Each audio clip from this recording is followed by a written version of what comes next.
Hey everyone, so Nethershards were an absolute mess for a few days, but Blizzard have finally went and implemented two hotfixes that A, make the farming a bit more sensible, and B, make it far faster than I actually expected it would ever be. I was able to consistently get a rate of over 8,000 Nethershards per hour, and if you're playing well with a good team, you could be getting 11 or 12,000 an hour. All of this sounds quite impressive, and it's actually quite easy to perform a lot worse though, but with a decent group and some coordination, you can do very well and get very good results yourself. So, let the Convergence of Fate farming party begin. The Sentenax system has been changed in a few different ways as of a hotfix yesterday as of the time of this video uploading. The main one is that mobs drop a hell of a lot more Nethershards, as do the lieutenants. To compensate, normal mobs on the island no longer drop Nethershards.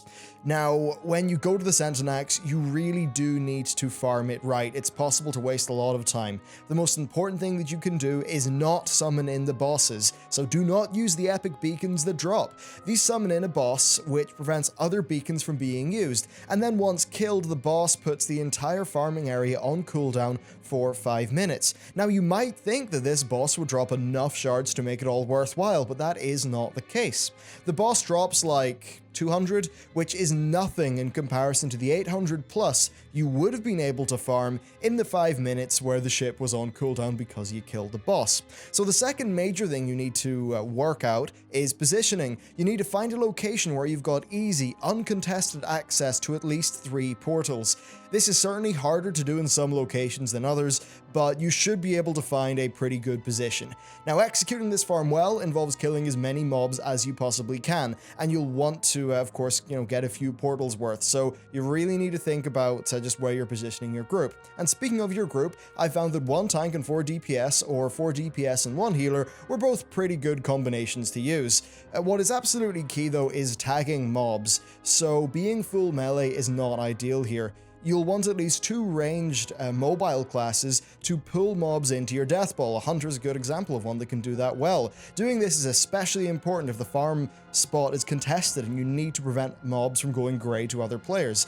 If a mob is tagged basically by too many players, it'll go grey, so having your group on that mob's tag list is very important. Now, if a boss spawns, what you want to do is just have someone in your group go off, hit the boss a few times, that'll tag your whole group to the boss, and then you just go back to farming the portals that you're currently doing until they run out of juice. Okay, let's go through the 4 farming sessions that I actually did before this video. Now, I forgot to record the first one, which is really annoying because it was a brilliant example because the group stayed together for 34 minutes. I started with 800 shards, ended with 5,684, and bosses were summoned twice over that period. I think this was a good real-world example of what to expect. Overall, that comes to 143 shards per minute, or 8,618 per hour. Now, my second run was only 6 minutes 20, and there was some competition, but we tagged things quite well and managed to get 1,025 before someone ended up summoning in a boss, and then the whole group fell apart after that. Now, per hour, that run came to 9,710, but do remember that that boss cooldown would have made the hourly number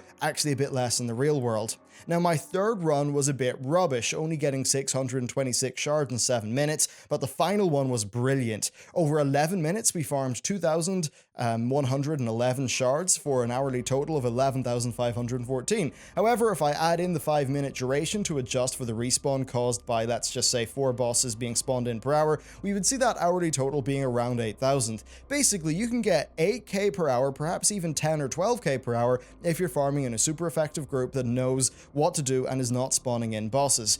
This is actually a really great way to fill in holes in your gear, especially for important things like trinkets, which is why I think so many people are trying to, for example, get the Convergence of Fate trinket via the whole relinquished gearing system. Now, if you could get a fresh alt into a group like this and get some friends to boost you up, it's 400 shards for a single bit of Dauntless gear, so within 1 hour you could completely deck out a character in 850 gear, which is kind of crazy. Will this get nerfed? It might, but we know that this is the core system that Blizzard wants you to be getting Nethershards from. Therefore, I do not see the Sentenax farm actually changing that much.